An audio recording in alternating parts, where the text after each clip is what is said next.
Les amis, aujourd'hui, ouvrons l'histoire que j'ai nommée... Merde, j'ai oublié le bouquin. La petite bête qui monte, qui monte, qui monte, qui monte, qui monte. Après des semaines, des mois, des années, la petite bête ne cesse de monter. Et plus elle monte, plus de chances elle a de se faire mal si elle tombe. Des obstacles, il y en a et il y en aura toujours. À commencer par ce dont tout le monde parle depuis des jours, le plafond de la dette. La petite bête n'est pas folle. Elle ne croit pas tout ce qu'on lui raconte, car elle connaît cette histoire vieille de 100 ans. La première puissance mondiale va-t-elle entrer en faillite? Non. La Chambre des représentants et le Sénat ont voté pour un relèvement du plafond de la dette jusqu'en 2025. Joe Biden, qui visiblement n'a plus toute sa lucidité, n'a plus qu'à signer, s'il y arrive, avant lundi 5 juin. Bon, ça tombe bien parce que c'est demain. Alors la petite bête a déjà noté dans son agenda très organisé qu'il ne faudra pas paniquer en 2025 lorsqu'il faudra s'endetter encore plus pour éviter la faillite des États-Unis. Comment la petite bête peut-elle trouver la force pour continuer à monter? Car dans cette petite bourgade, on disait que les arbres ne montent pas jusqu'au ciel. Certains disent même que les bonnes nouvelles peuvent être des mauvaises. S'il y a plein de créations d'emplois, si les salaires montent, si la consommation est là, alors il y a inflation. Et s'il y a inflation, il y a des taux qui vont rester là-haut. Le dollar américain monte, les taux montent, les actions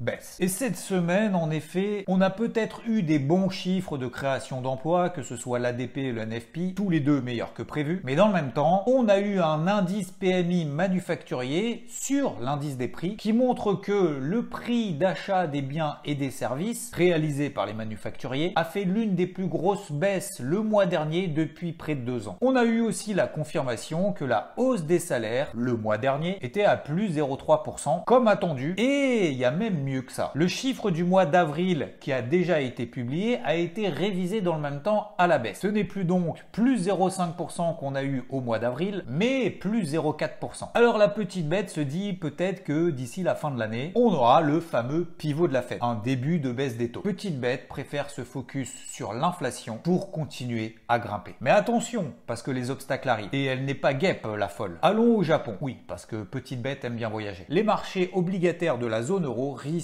de subir une liquidation causée par un retrait soudain des investisseurs japonais si la Banque du Japon met fin à sa politique monétaire ultra libre, a averti la Banque Centrale Européenne. Christine, qu'est-ce que tu nous fais là? Christine voudrait que le Japon n'arrête pas la planche à billets. Et Christine a peur, car il y a un premier signal d'alerte. Arrêt du maintien des taux d'intérêt parce que l'inflation a augmenté à un rythme le plus rapide depuis 40 ans. Alors petite bête va maintenant en Chine. L'économie chinoise repart, mais c'est compliqué depuis la sortie du Covid. Reprise fragile et inégale. Importation et investissement immobilier en chute, confiance des entreprises pour les 12 mois à venir au plus bas depuis 7 mois. Et petite bête prend note, mais ne s'arrête pas là. Et oui, le périple n'est pas fini. Direction la Turquie. La livre turque est au plus bas de son histoire, plus de 20 livres pour 1 dollar américain. Alors tu te plains de l'inflation, la petite bête te dira qu'il y a pire. 85% d'inflation, fuite des capitaux. En 10 ans, le volume d'actions et d'obligations détenues par les étrangers a chuté de 85%, ce qui représente 130 milliards de dollars. Alors petite bête est méfiante, mais ça ne l'arrête toujours pas et monte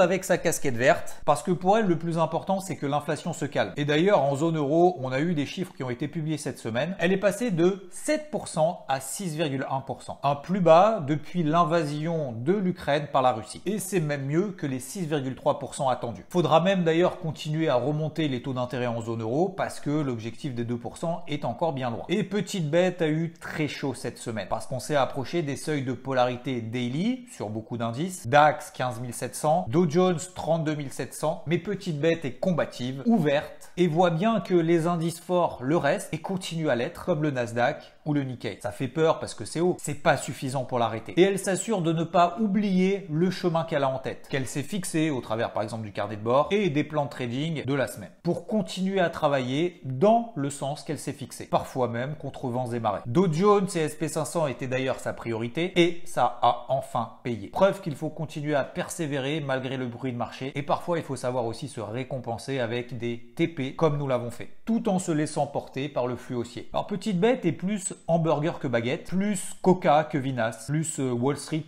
que CAC. Parce que Kakouné, lui, il est bien en galère, en passant sous les 7300 points, même si en fin de semaine, il essaye de les réintégrer. Prenons les forts dans notre équipe, tapons sur les faibles. Bien entendu, je parle des marchés. Le dollar américain se détend, aussi le taux à 10 ans, ce qui permet au gold de tenir les 1925 $.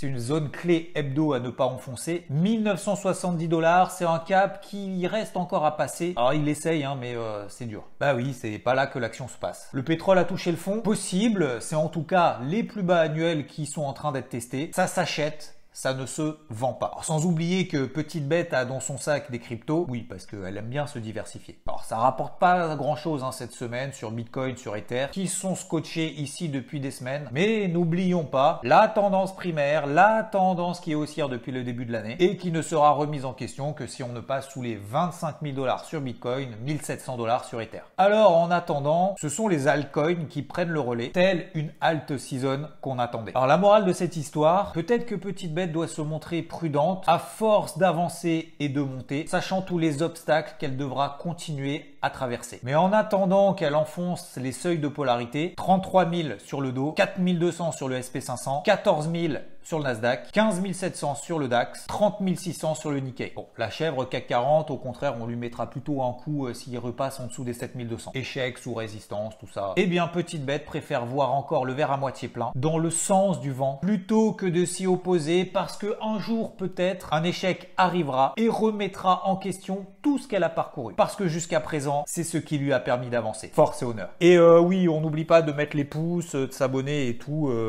Semaine prochaine, d'ailleurs, il n'y a pas beaucoup de stats. Allez, ciao!